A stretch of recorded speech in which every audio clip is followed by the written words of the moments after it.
good morning sa ating lahat. Welcome again sa ECCM, and it's always good to see everyone here in church. And as what you've observed, no, bago yung ating lectern, praise God, no? Medyo malawak-lawak na yung lagayan ng Bible, tsaka ng manuscript. So yeah, we praise God for every single day, no, how the Lord is keeping all of us. No, with all the things going on, sa minsan, parang may isip natin, no, darating sa point na mag-worry tayo, what if mangyari din sa atin yung mga ganitong bagay. But praise God that every Sundays we are still here gathering together. So here at ACCM, we are doing an expository preaching book series. So we are now in the book of Acts, no? So tayo ay nasa chapter 11 na. And if you want to listen, so if you are new in the church, you want to listen sa mga previous preachings, no, from Acts chapter 1 to Acts chapter 10, it is available in YouTube, in Spotify, and in Anchor para mas makita nyo rin yung progression, no, ng preachings natin na nasa sa book of Acts since we started the church noong January 2021, all the preachings is uploaded sa ating mga social media pages. So now let's come to our passage in Acts chapter 11, verses 1 to 18.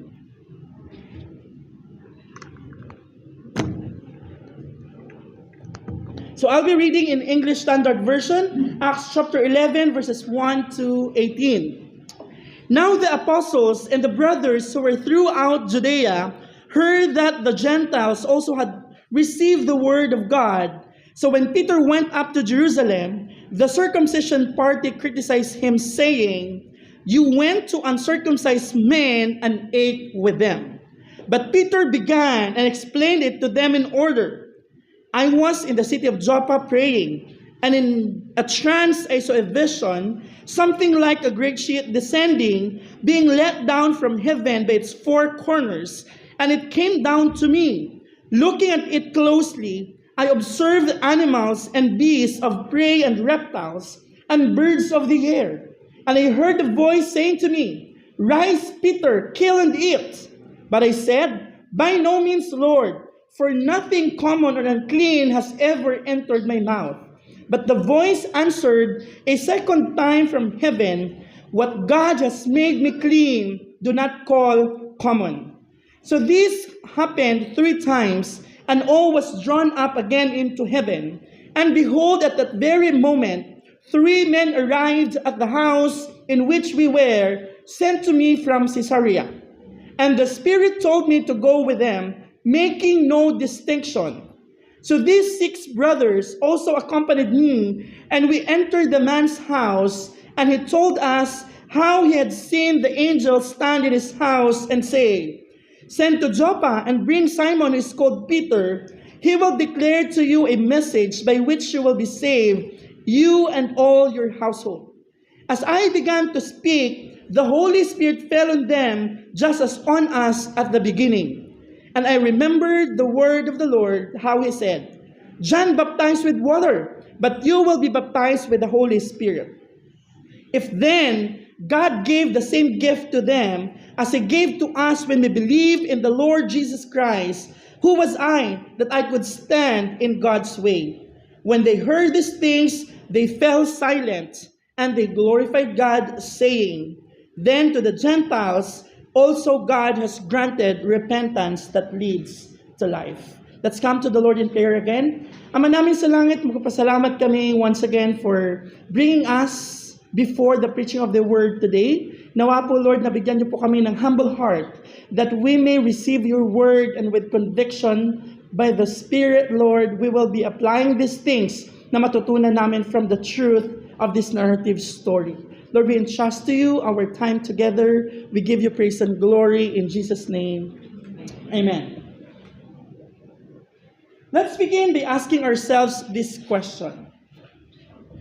Normally, how do we respond if we hear someone, maybe a friend, a close friend, that we know that they have, experiencing some good life or good things in life?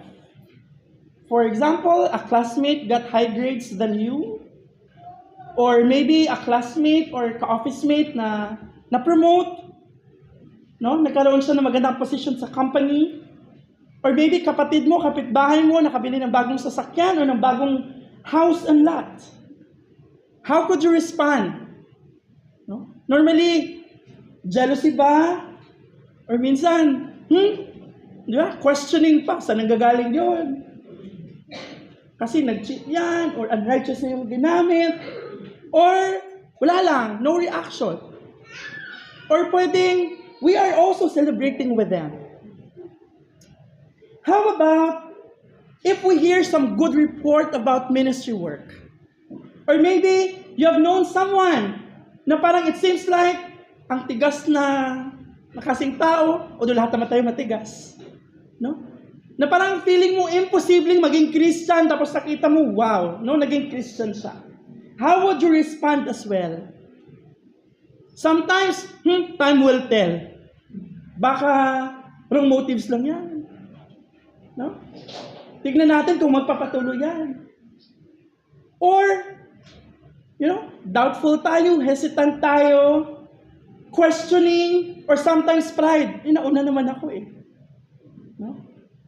Time will tell. Or maybe are we responding like rejoicing and praising God for it? No? The way we respond speaks the condition of our hearts. So today, understanding the cultural context of the Jews and the Gentiles, that they are not meant to be in fellowship. Hindi sila pwedeng magsamang kumain sa restaurant, no, or sa mesa. Today in our passage, we have seen the reactions of the Christian Jews, especially the circumcised group, no, when they heard that the Gentiles and the person of Cornelius and his household and friends received the word. No? At the same time, towards the end ng passage, nakita din natin paano ngayon sila na-respond after hearing the explanation of Peter. So the book of Acts themed as God's faithful witnesses. No? But behind these faithful witnesses is a faithful God who is at work with them. So far, kung balikan natin yung Acts 1:8, anong sabi ni Jesus before His ascension? But you will receive power when the Holy Spirit has come upon you, and you will be my witnesses in Jerusalem and in all Judea, Samaria, and to the ends of the earth. And in fulfillment, the gospel work started in Jerusalem, and beyond, it's really mind-boggling to them how the Lord is actually breaking their mindset, their culture, and all their biases and prejudices. Because right now, the gospel is at work not just in Jerusalem, in Judea, but as well in Samaria and going towards the ends of the earth. Like Caesarea, like papunta sa Rome. So we have learned about the narrative story of Peter last week, sharing the gospel to Cornelius. No? A known personality, a Gentile, together with his families and friends, they received the word and they received the Holy Spirit. So Peter's association with them is being questioned now with this Jewish Christian, especially the circumcised group. So makikita natin that Peter recounting, yung story, yung vision na natanggap niya, yung vision ni Cornelius, and how God, orchestrated everything and how it happened. The Gentiles accepted the gospel because God's work in the lives of this Gentile, and it's not any human initiative. It is God who is at work, no? It is God's leading in the lives of Peter and in Cornelius. We are seeing God's sovereign plan. So like the Jewish Christians, we have the tendencies to question God's work to the people that we think seems like hard to share with, or people that we cannot be with. So our goal this morning is for us to grow in our understanding of God's sovereign will being fulfilled, and they will respond in worship as we see the Word of God is advancing. So the question that we will be answering today, what should be the right attitude and responses as we see the gospel advancing? So let's divide our time into 3 sections: the objection, the explanation, and the response. So let's start with the objection in verses 1 to 3. Now the apostles and the brothers who were throughout Judea, Judea is still the land of the Jews, they heard that the Gentiles also had received the word of God. So dito natin makita, na talaga yung work ni God cannot be stopped. Hindi pwedeng, secret lang to, private lang to. But the word of God or the work of God outside Jerusalem is being known now. And of course, narinig ng mga apostles and the brothers among them. So ngayon, ang mga apostles and brothers, it seems like they did not raise actually objection. Sino ang nag-raise ng objection dito? It's actually the circumcision party. Sila yung nag-criticize sa ginawa ni Peter. And you know what? It is really wise for Peter na nagdala siya ng 6 na brothers, na mga Jewish Christians among them, kasi may magwi-witness na ito yung nangyari doon kay Cornelius. Ito yung nangyari kay Cornelius sa kanyang families and friends. We have seen it with our very own eyes. So can you imagine kung si Peter lang ang sumama doon sa 3 men na pinadala ni Cornelius? Baka sabihin nila, gawa-gawa mo lang yan. No, hindi. Merong witnesses. The 6 other brothers would be the one to say, totoo ang sinasabi ni Peter that the Gentiles, Cornelius and his family and friends, actually received the word and they received the Holy Spirit. So nakita natin last week that they began to speak in tongues and they start to extol God. So the issue actually was raised by the circumcision party. So sino sila? Kasi nakita natin sa verse 1, the apostles and the brothers, wala naman nakita sa passage na they heard of the word. Parang walang reaksyon. Pero dito sa circumcised party, sila yung nag-criticize sa ginawa ni Peter. So hindi lahat ng Jews are strict as well, sa kanilang or conservative in terms of their culture. So yung mga strict na grupo na to, sila yung parte ng Jewish Christians na they believe that Gentiles, kung gusto nila silang maging Jew, they are to be circumcised. Kasi ang Jewish people, yung isa nilang distinct sa kanila, na command ni God in the Old Testament, is they are to be circumcised. Yun yung difference nila to the neighboring countries na meron in the Old Testament times. So kailangan ma-circumcise ang isang Gentile para maging Jew and to observe all the laws of Moses. So yun yung dalawang specific distinctions, circumcision and the Mosaic law. So yun yung dapat gawin para maging Jew ang isang Gentile. Ang tanong, wala silang ginawa. Hindi sila circumcised, hindi sila nag-obey ng mga Mosaic law, and yet they received the word and they were filled with the Holy Spirit. So ang charge actually ng mga circumcised group, alam nyo, sobrang babaw. Anong ginawa nila? Ang point lang nila, you are supposed to be a faithful Jew. Bakit ka nag-associate with the Gentiles? And kumain ka pa kasama nila. So para sa kanila, offended kami. Kasi ganito dapat ang ginagawa natin. Lumabag ka sa ating rules. Kasi ganito dapat tayo. That's why they criticized Peter. Because sharing a meal together is a special sign of fellowship. Hindi lang sa time nila, even I think in our time. Every time we spend time eating with person, normally, ibig sabihin, you have a relationship or you are building a relationship. So parang for them, it is a significant compromise in the part of Peter. Take note, kung babalikan natin yung passage, no one objected that Peter preached Christ to the Gentiles. Anong objection nila? Na siya ay kumain kasama nila. No? Yung issue nila is, he ate with them. So para sa kanila, importante yung culture natin, no? Cultural is more important what is missional.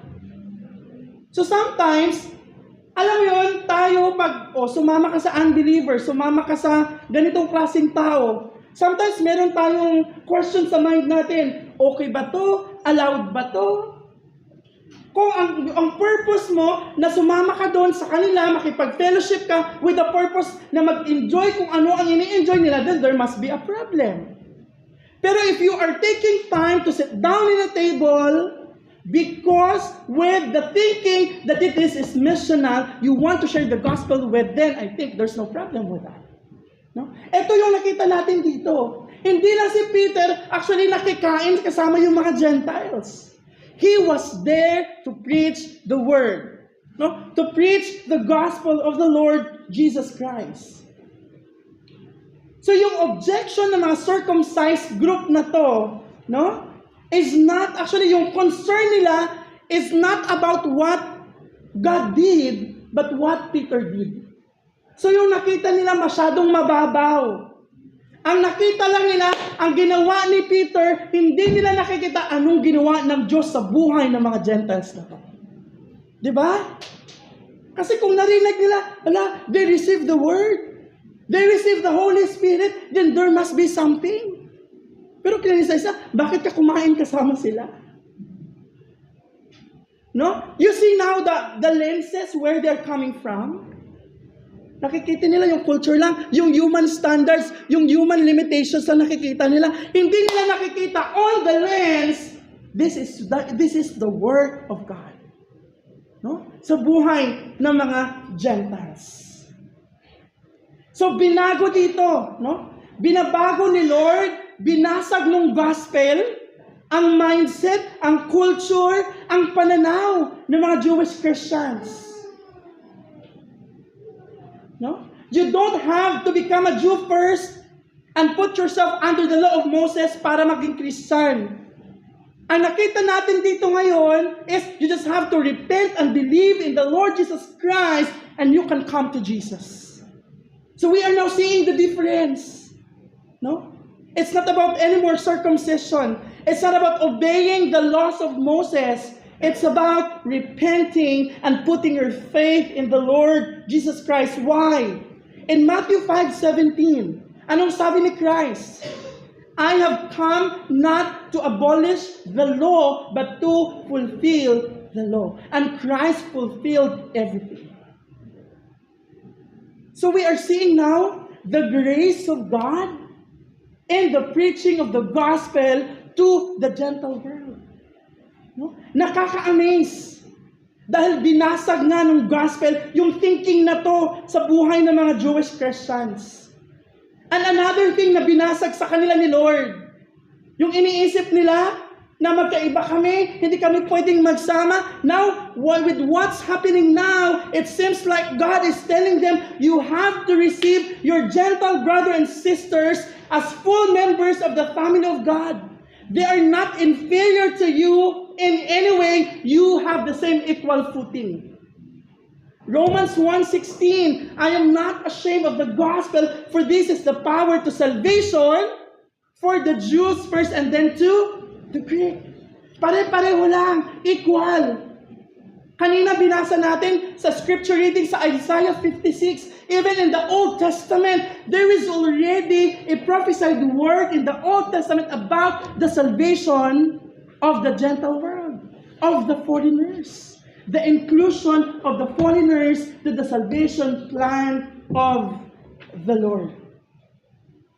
It is just so difficult for them, for the Jewish people, to conceive that Jesus could be equally Lord of the Jews and He could also be the Lord of the Gentiles. Kailangan mabuksan yung puso nila, hindi lang kayo, sila din. Hindi lang pala tayo, sila din. No? This is the work of the gospel. Jesus is Lord of all. Hindi ng lahat ng tao sa mundo.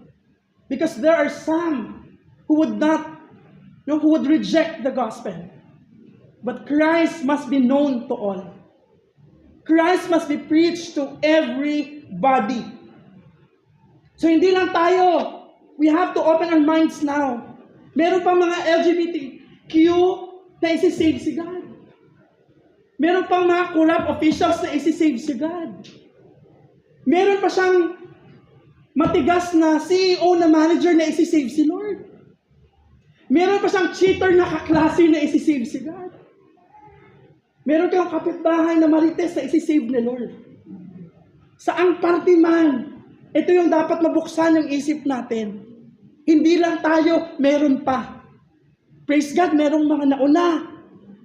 Merong present. May mga paparating pa until Christ will return.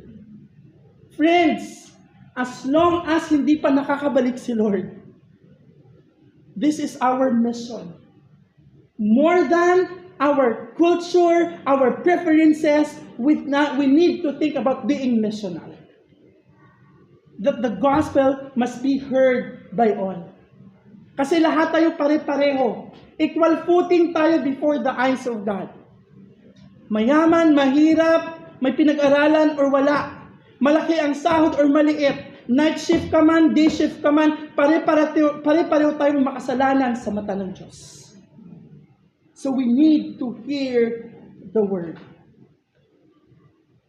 So sometimes, before tayo mag-criticize of, oy, bakit ka doon sumama? Ay, may nakita kaming alak doon sa table sa picture.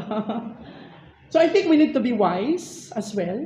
No? At the same time, sometimes it's good to talk to a person. So sometimes tayo din, ayaw kong sumama doon kasi worldly yun. No? Yes, we know our stand, our convictions. Kung may struggle tayo doon, then it's better not to be in fellowship with. But as long as alam natin yung goal natin, yung mission natin, no? I think we have to do this.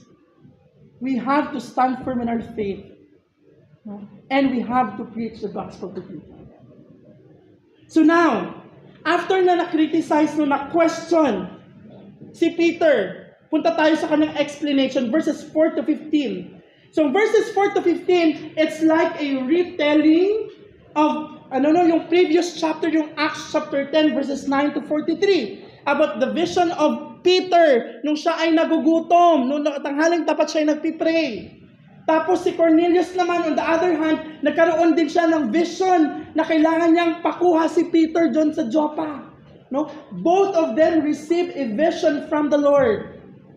So ito ang retelling, dito ni Peter. But Peter began and explained it to them in order. I was in the city of Joppa praying, and in a trance, I saw a vision, something like a great ship descending, being let down from heaven by its four corners, and it came down to me. Looking at it closely, I observed animals and beasts of prey and reptiles and birds of the air, and I heard a voice saying to me, Rise, Peter, kill and eat. But I said, By no means, Lord, for nothing common or unclean has ever entered my mouth.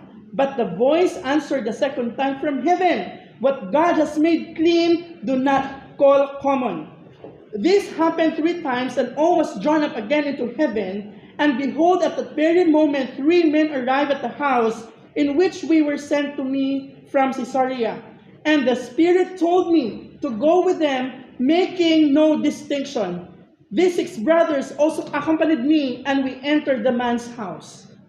Yung retelling ni Peter, anong na-observe natin? Ang retelling ni Peter to this group of people now is actually going back doon sa command ni God. Going back doon sa Spirit na nag-command sa kanya, yung voice that he hears about God. His vision and the vision of Cornelius, it points back to God. Ang na-explain na ni Peter, hindi ako to, command to ni God.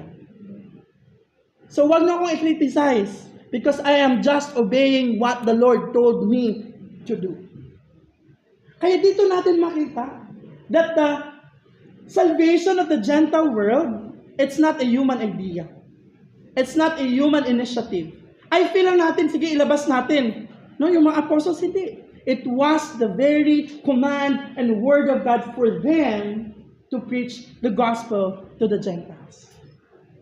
Friends, yung evangelism natin sa church, we evangelize not because, kasi sinabi ni pastor, kasi may goal kami sa church, kasi para makapag-report kami, para sa prayer time, makapag-share ako mamaya, kasi nag-share ako ng gospel. No. We evangelize mainly because we are obeying the very commands of God, not just because it's a ministry and a program in the church. Because evangelism is never a program, or it's just, ay para may kabisihan na kami sa church. No, it's a very command of God. Because people are dying every day. That's why they need to hear the gospel. That's why we need to evangelize. No? You know what? No? Dito nung criticize si Peter, nag-receive doon yung Gentiles. Hindi siya nag-flaunt ka ng apostolic authority na, syempre naman, ano ba naman, I belong to the 12 apostles. Hindi.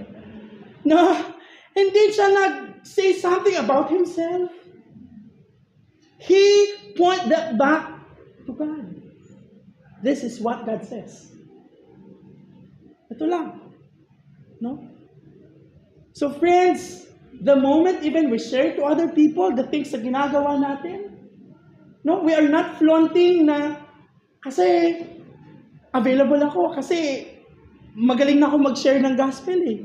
Di ba? Kasi manager ako sa office, kaya makapag-share ako. No. We are doing this because God says it. No? Ito yung sinasabi ni God.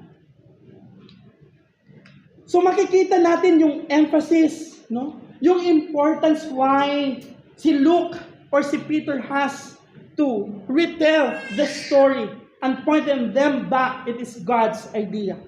It is just noteworthy, no? Na in-explain, na-mention ni Peter sa verse 12. And the Spirit told me to go with them, making no distinctions. So sino nagsabi na pupunta ako doon, na hindi ko sila titignan as Gentiles? It's the Spirit who told Peter. No? It's the Spirit who led him to go there, to obey, and not to make any distinctions. Walang discriminations. So yung vision ni Peter, and then the vision of Cornelius now, no? Makita natin for the purpose of preaching the gospel that they may be saved. Verse 14, no? He will declare to you a message. Kasi ito yung bakit pinapunta si Peter. That he will declare a message by which they will be saved. No, Cornelius and his household. So sabi natin sa Acts chapter 10, sa simula, Cornelius was a devout man. No? He gave alms. Parang he is a religious person, very pious. But his work will never save him. He needs to hear the preaching of the gospel.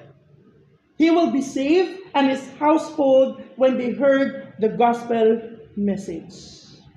And in verse 15, as I began to speak, no, in-explain ni Peter, the Holy Spirit fell on them just as on us at the beginning. So ano ang nire-refer ni Peter na just as, no? Just as on us at the beginning. He is referring to the Pentecost time in Acts chapter 2 when the Holy Spirit fell upon them and they started to speak in tongues and they started to preach the gospel. And yun nga, di ba, during Pentecost, sa celebration, maraming mga Jewish Christian or mga Jewish, no, na nagpipilgrim pumunta doon para makipag-celebrate. And then, mayroon na silang different languages. But because nag-speak in tongues to yung mga apostles and disciples, they speak in known language, yung mga languages ng mga pumunta doon, they hear to understand what is the gospel message. At ito ang ini-explain ngayon ni Peter. Kung ano ang nangyari sa atin sa Pentecost, nangyari ngayon dito sa kanila. Actually, this is the third wave already, no, ng feeling of the Spirit. Kasi nangyari din ito sa Samaria. When John, no, Peter, nag-preach sila ng gospel doon. And then, As si Philip nag-preach ng gospel doon. And Peter and John has to go to Samaria to lay their hands and the Spirit came. No? So ngayon, ang ibig sabihin, what happened to Pentecost in Acts chapter 2? What happened to Samaria when Peter and John laid their hands on the Samaritans? And here in Acts chapter 10, when they received the Holy Spirit, it means that they are under one church, that they have under one Lord, that they have the same faith in the Lord Jesus Christ. Hindi sila magkakaiba. Hindi sila, o kayong nauna, kami yung pangatlo, kami yung pangalawa. No, I don't think it matters. So ito yung kagandahan na makita natin na progression ng gospel work ni God in the book of Acts. No? The fact that the Spirit came to Cornelius and other Gentiles without them having done anything like circumcision and obeying the Mosaic law. Ito ngayon yung binabasag nga na thinking ng mga Jewish Christians. Wow. It's just amazing na they will be saved, no? Not by works, but by faith in the Lord Jesus Christ. So Peter's point to these Jewish Christians is really clear. They could not withhold their acceptance when God had given His grace even to the Gentiles. The same Spirit that at work in them is the same Spirit that is at work to the Samaritans and even to these people, the Gentile world. Nakakatuwang makita natin to. And even in our reflection, sometimes, no, I think I posted this no in sa Facebook yesterday, I think, no. The moment that we are being reminded of the grace of God, talagang maririnig tayo continually that we are no better than anyone else. All of us are sinners saved by grace. Talagang pare-pareho tayo. Kaya rebuke sa akin, rebuke sa ating lahat. Na minsan akala natin mas mabuti tayo, mas nauna tayo. I don't think so. God shows no partiality. God shows no favoritism. We are all equal in the eyes of God. So what's the response? After na in-explain ni Peter, eto, bakit ka kumain? Bakit ka sumama sa kanila? Bakit ka nakipag-associate sa kanila? No? So ano yung sagot ni Peter? Teka lang. It is the Lord's command. I am just obeying what the Lord is commanding me to do. No? Yung at work sa atin, na Spirit is the same that is at work in the lives of these Gentile people. Isa tayong lahat. Pare-pareho tayong lahat. Verse 16. Punta tayo sa third section. The response in verses 16 to 18. And I remembered the word of the Lord. No? So yung in-explain ngayon ni Peter, sa second section natin, sabi niya, si Lord ito yung sabi ni God. Dito naman sa verse 16, anong na-remember niya? It's still about God. The word of the Lord. Ang sinabi ni God sa kanila, sa Acts chapter 1 pa lang, no? John baptized with water, but you will be baptized with the Holy Spirit. No? So ang kagandahan dito ngayon, na yung reference pa rin ni Peter is going back doon sa salita ng Diyos. Kaya importante na we know the Word of God. No? How can the Lord bring us into remembrance something that we don't even started to know about it? Ang mariremember natin ang natutunan natin, ang na-memorize natin, ang nalaman natin. You can't remember something that you don't even know at the very beginning.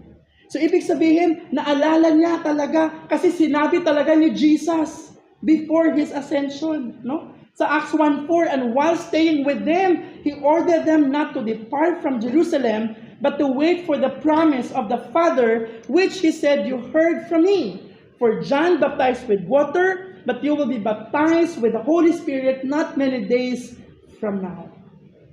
makikita natin yung work ng Holy Spirit, no? Bring into remembrance. So sometimes, may ika-counseling ka, may kakausapin ka, may encourage ka. How can you remember something na hindi mo alam na verse? Hindi si Lord maglalagay ng verse na hindi mo alam sa utak mo. You need to know the word so that God can bring into remembrance into your thoughts. No? So now here, the Gentiles being baptized by the Spirit is a realization for Peter with the words Jesus gave them before His ascension. Ano nung sabi ni Peter sa verse 17? If then God gave the same gift to them as He gave to us when we believe in the Lord Jesus Christ, who was I that I could stand in God's way? Anong main point ni Peter? We cannot stop the work of God. God's work is unstoppable. Kung work lang to ng tao, pwede nating pigilin. Pero yung work ni God, remember, even in persecution, all the more nag-spread ang work ni God. No? So that's why the Church of God would always advance, the preaching of the word, because if it is God's work, then no one can stop this. No? Even the gates of hell shall not prevail against the Church of God. So who was I? No, they cannot stand away with God's word. What Jesus said is, it's firm, it's final. There's certainty in God's word. Yung ginamit niya na, who am I, no? Could stand in God's way. It's very interesting kasi yung Greek word na ginamit niya sa stand is the same sa word na withhold dito sa kay Cornelius, no, sa baptism nila. And even with the Ethiopian eunuch, yung word na prevents, no, who prevents him for baptism. So yung prevent, withhold, and stand is the same meaning. Ibig sabihin, with all these examples, God was expanding the church to include the Gentiles, and no one should try to prevent, to stand in the way, or withhold that. Because God is powerful. No one can stand away the will of God. Actually, yung will natin ang binabasag. No? Even Christ in the Lord's Prayer. Anong sinasabi ni Christ na example sa prayer? Let your will be done on earth as it is in heaven. No? So it's always the God or the will of God that will stand in whatever way. So if I also remember, si Ananias and Sapphira, no? Ano nangyari sa kanila? Yeah, they were struck down. Why? Because they were a threat to a very early church, newborn church. Yung result ng being filled with the Spirit is, nagbibigayan sila, nagtutulungan sila, they study the Word of God together, they pray for one another. Pero ito ngayon, si Ananias at Sapphira, they cheated. No? Nagsabi sila, sige, magbibigay kami, bibitang ng lupa, pero hindi nila binigay yung sinabi nila. Anong nangyari? God struck them down. Dito natin makikita that how God intervened. No? No one can hinder in the work of the Lord. So if God was reaching out to the Gentiles, who is Peter who would withstand God? Sino tayo? No? Para i-hinder ang work ni God. So Peter recognized the importance of sensing where God is going and heading, no? In what direction, instead of persuading God to go on His direction, it is God who's actually breaking, their direction to go with God's direction. So ngayon, ito na, no? How they would actually open their minds to go out and preach the gospel to the Gentile world. So ang naging reaction nila, no? They were silent. Natameme sila. Di ba? Naranasan nyo yun? Yung sobrang confident ka, hindi ganun. Yung narinig mo explanation, sorry. Di ba? Kasi mali ka. Kasi akala mo yun, pero hindi pala. Okay, akala mo lang, no? Mali ka pala.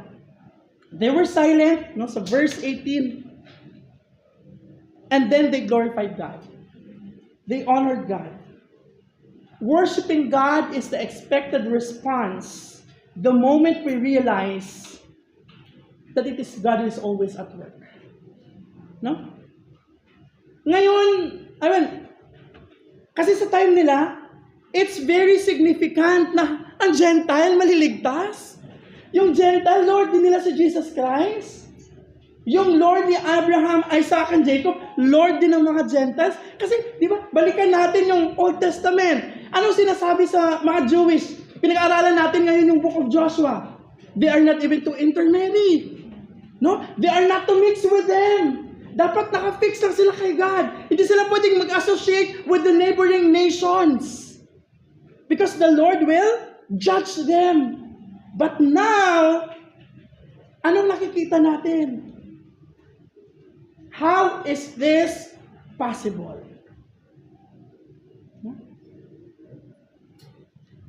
This became possible realizing the death of death at the death of Christ. Yung separation na yon, yung wall na yon, yung barrier na yon, was really broken because it is also God's plan for the Gentile world to be saved.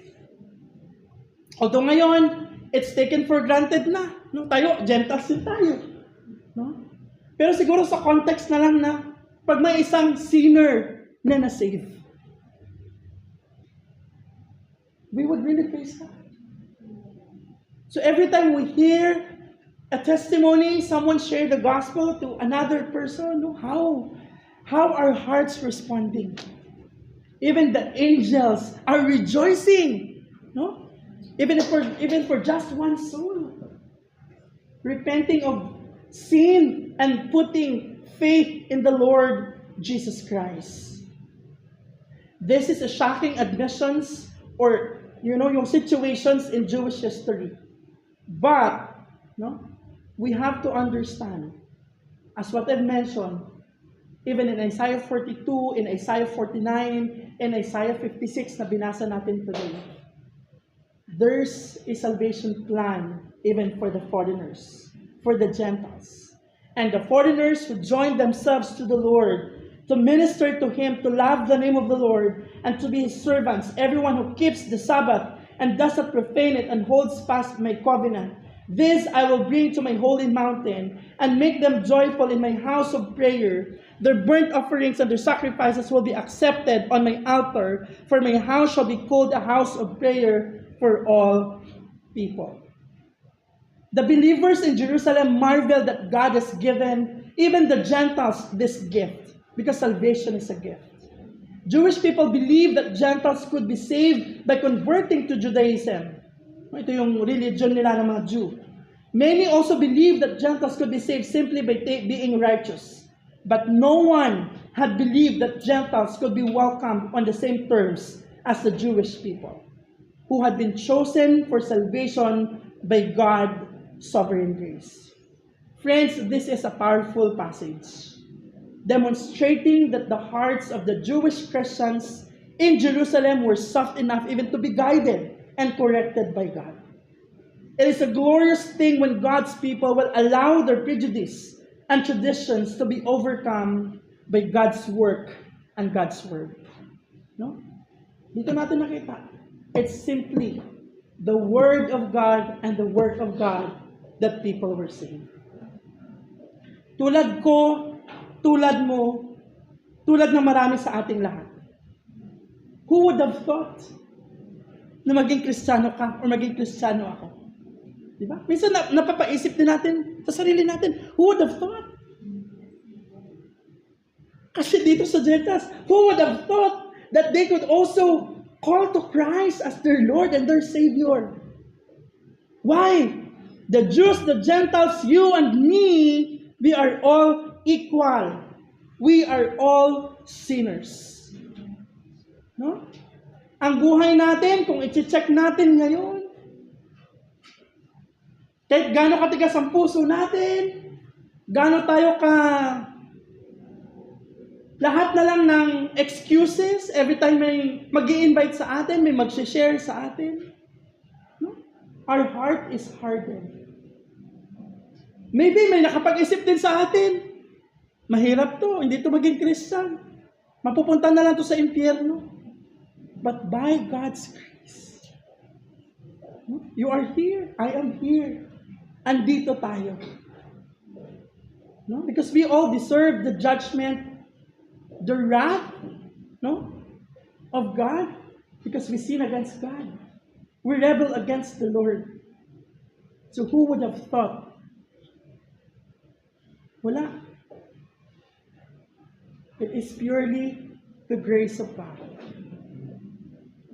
that someone prayed for, nag-endure, nag-effort, nag-invest, nag-spend for you to hear and understand the gospel. And we praise for those people. No? Kasi part ng sovereign plan ni God. Minsan kung tatanungin mo, oy, paano ka naging Christian? Nakaka-amaze marinig kung paano ang haba ng kwento kasi si ganito, na ganyan, na napunta, na ganito. Pero ma-amaze ka how the Lord orchestrated things for you to hear the gospel. And it's really amazing. No? Nakakatuwa marinig yung mga ganitong bagay. That's why, pag may mga baptism, attend tayo para marinig natin yung kwento, paano nila narinig yung gospel. And marirefresh tayo ng grace ni God. Na doon natin makikita na it's purely the Word of God and the Word of God that saves you. So kung andito ka today, it is not an accident na na-invite ka. Hindi aksidente na pinilit ka pumunta sa church. Why? For you to hear the good news of the gospel. That you and I are sinners. We deserve the wrath of God. But the wrath that is supposed to be for us was poured out to Jesus, the only perfect Son of God, at the cross. He died.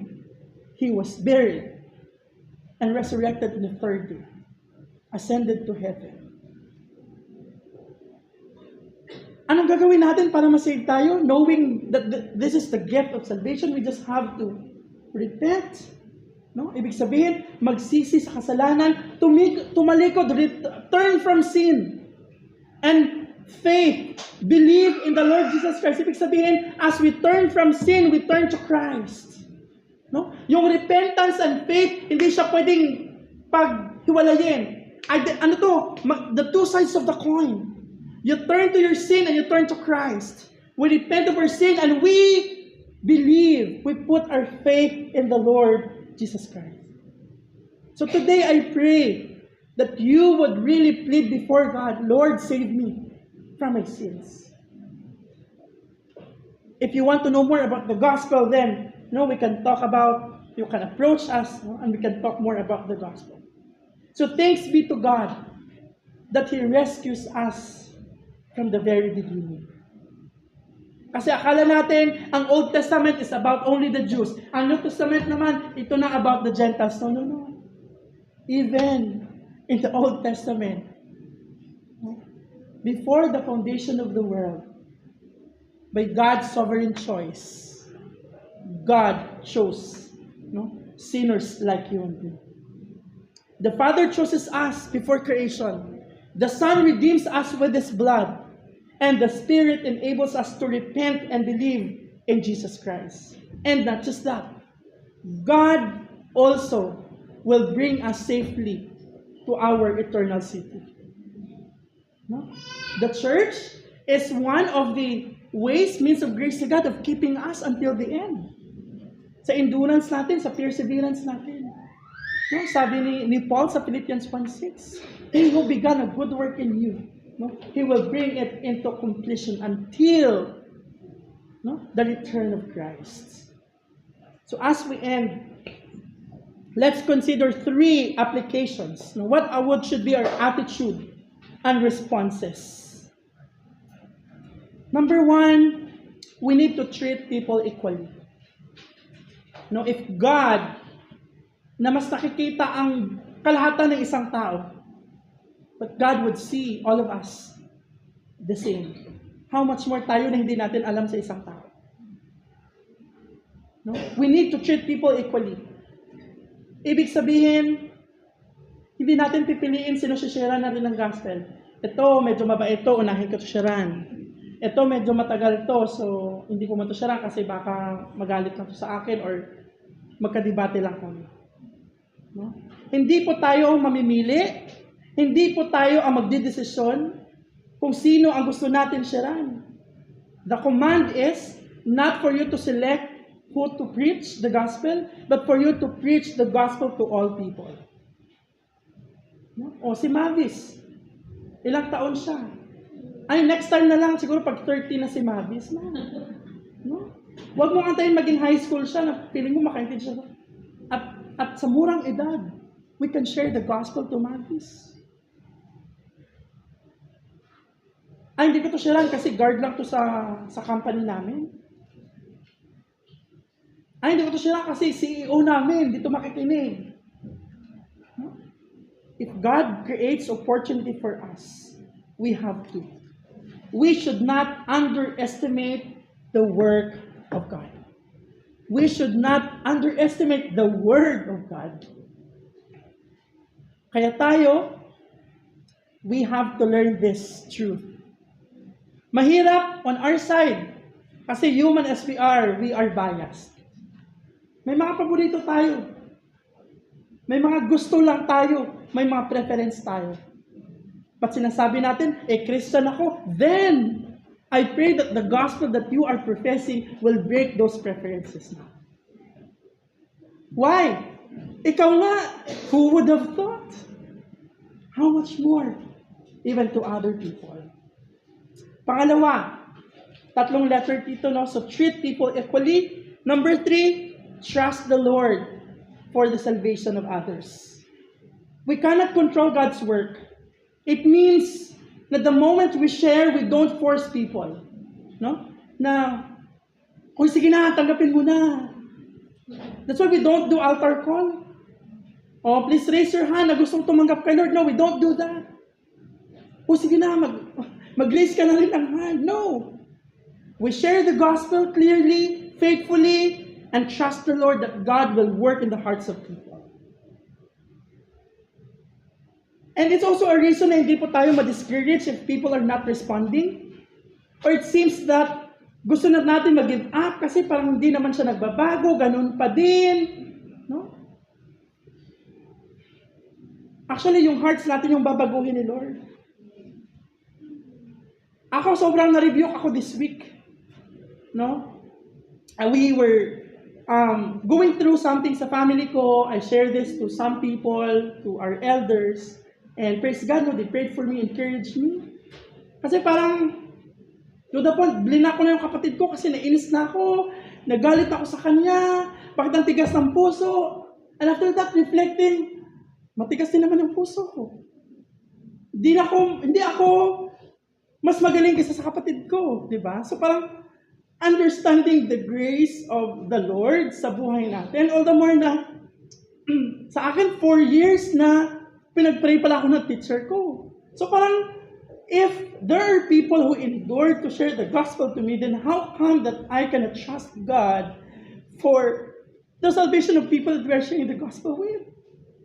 No, na parang, you just have to faithfully, pray and share and encourage. It's a reality. Ma-discourage tayo, ma-hurt tayo, but the end of the day, reflecting to the gospel, ibabalik ka doon, i-mirror ka ni God, sa taong sinisyaran mo, ganun ka rin katigas ang puso mo. Ganun ka rin actually ka-sinful, ka-dark yung buhay mo, and the moment you realize that, babalik ka pa rin kay Lord, and, nga Lord, it's your word, and it's your work. It's not mine. I just have to trust the salvation of my sister. No? we just have to trust the Lord sa mga taong na sinisira natin. May teacher kang sobrang inis ka, may kapitan ka sa barko na sobrang galit na galit ka, kapatid mo, nanay mo, no? Pamilya mo, mahal natin sa buhay. But I pray that, we should not put yung pressure, yung effort sa sarili natin. At the end of the day, let's just go back and trust the Lord for that. And lastly, how do we respond? I think it should be every day. No? We have to thank God for all His work. No? Wala na tayong ibang magiging response. You will just be in awe. Isa sa mga nagpapaiyak sa akin lately is when I hear someone else sharing, Pastor, may nasyalan ako sa work. Sorry, pero parang, ito yung joy na meron tayo the moment we really share the gospel to people, the hope na tinatamasa natin ngayon, because there are still a lot of people who needs to hear the gospel of the Lord Jesus Christ.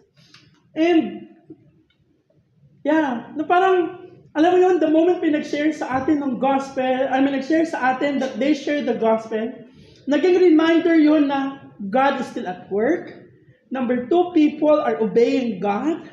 No? Number 3, reminder din sa atin na also, it's an encouragement I also have to do my part pala. No? People are sharing because people needs to hear, so I have to do my part as well. So ayun, isa sa mga gustong-gusto ko na part ng congregational prayer natin is the last portion where people are sharing gospel work. No? Sharing the gospel to anyone else. It's really encouraging. And I really thank God every time I hear that God is at work in the life of people. So tayo, I pray na kayo, the moment pinasyalan kayo, don't be shy to share. Hindi to we're not doing this to brag about ourselves. We're not doing this na, magsishare ako, baka sabihin, no, we don't have to think. Of course, we have to check our hearts. Now, we're not doing this para magpa-impress. We're doing that because we're obeying God.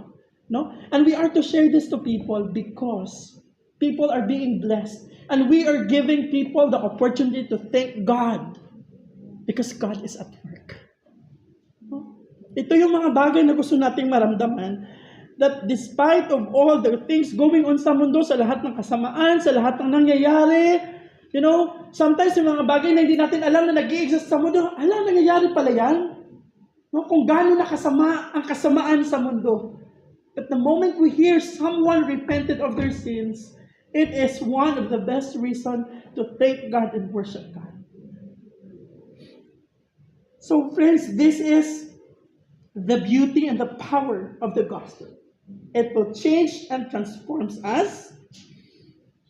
And I pray that we would always acknowledge that God is at work and that He deserves all our worship. Let's come to the Lord in prayer. Our Heavenly Father, we thank you and we praise you, Lord, for this morning.